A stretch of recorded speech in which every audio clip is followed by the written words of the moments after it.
So this is the Traxxas Max.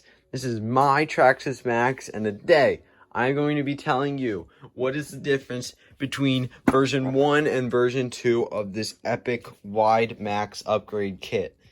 And in this video, I'm going to go over why you should get the V2 over the V1 and what they actually changed.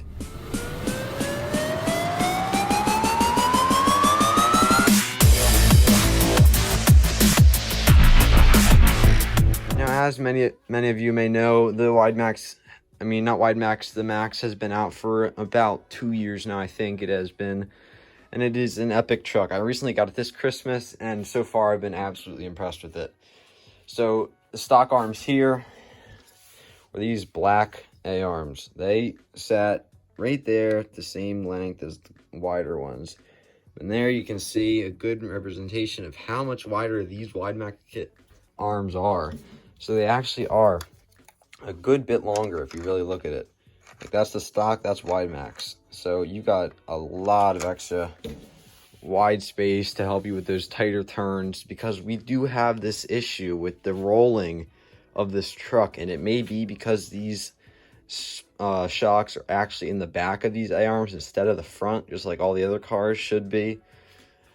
However, Traxxas has come up with the way to change that so that these all this will, they technically really won't roll as much anymore with this kit, and maybe some little bit firmer tires. Because if we look at these tires here, they are super soft, guys. And I'm like, if you look at it here, when you're going for those tight turns, they're compressing too much, and those arms are too short. So once they compress fully, they're gone, and then your car is also turning over with that. So now this is the Traxxas WideMaxx kit box right here. I actually recently found out that the V2 has come out. They didn't really officially state it, but there is a version 2 of this Traxxas WideMaxx kit. Now, the A-arms of the WideMaxx kit V2 are exactly the same as the version 1. There's no changes to the A-arms whatsoever. However, there is an incredible difference that I just actually noticed. So I think the kit I picked up is actually the version 2. Because if you look here, this is the stock drive shaft. Version 1 came with the a couple of these spare stock drive shafts here. These shorter, stubbier drive shafts. If you look at the newer ones that come with it, there they are, lined up almost perfectly, actually. Hold on, let me line that up a little bit better so you guys can really see it. Look how much longer that shaft is. So if you take a look at that, if we like hold this shaft up into here, and then you really put this one up, like say we put this shaft here, all the way up there, that is almost fully compressed into the axle here. So it is the issue that what I'm trying to say is these shafts were just generally too short for this WideMaxx kit. So they sat on like this, like they, hold on, I gotta get this in there for you guys. There we go. So it sat like that, but they sat really stretched out. And then when it, at these high 4S power speeds, it kind of just meshed a little bit too tight and ripped out the threads of this shaft here. So then also the shaft threads on the inside of this one. So then that was the continuous problem. I saw a lot of people getting the WideMaxx as soon as it came out, and that was just the continuous problem over and over again of these drive shafts breaking, which then led people to having to purchase the $100 steel CV shafts that I have on mine right now. Because I actually didn't realize that I had the V2 kit. So I actually didn't really need these shafts generally, to be honest. But when you also buy these shafts, $100 a loom, you have to buy these $30 splined 17mm hubs right here, along with this wrench up here if you don't have one. So altogether, that WideMaxx kit, plus these steel shafts, plus these hubs, it's not cheap, guys. And it is kind of confusing, because when you look at these hubs here, it comes with a package with all of them in one package. These hubs here come in separate packages. The locking nut on the end and the hub itself come in 2 separate packages. They're more expensive than what these ones are here for. So I originally bought them, but then they didn't fit on these steel shafts, so I had to buy these. But back onto the WideMaxx. So this guys, this is actually a huge change that some people may not have noticed yet.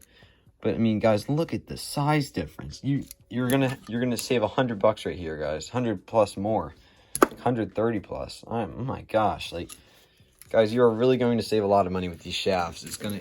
The only problem is, let's get that out of there.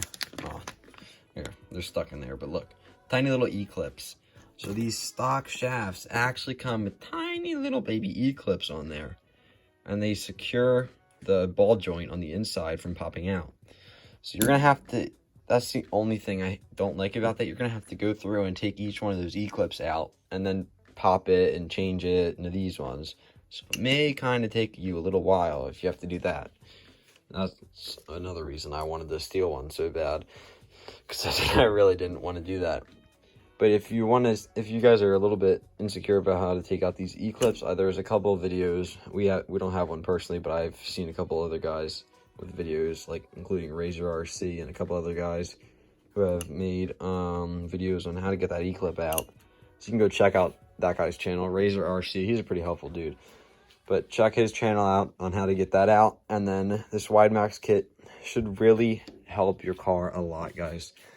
So I'm hoping that these V2 shafts will hold up. If you guys already have this and you tested it, put a comment down below. Does it really help, or do you still need those steel shafts?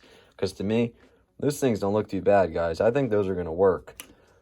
I'm going to keep the steel ones on, obviously, but for you guys who haven't tried it yet, these ones may be the trick to saving you all that extra money. So let me know how that works out for you guys down below. WideMaxx kit, I got it for $50. It is really not that expensive, guys. It's a great little upgrade for this Max. I personally, I wanted it since the day I bought the car. However, I did realize that you had to buy those shafts, so I wasn't too sure yet. But now that we know this, it's going to help you guys out in the long run for sure. So definitely check out Razor RC's video on how to replace those E-clips. I don't think he specifically goes over how to do it on these, but he just does E-clips in general. So check his video out. And then the WideMaxx kit, link to that will be down below, and then the link to the truck down below too.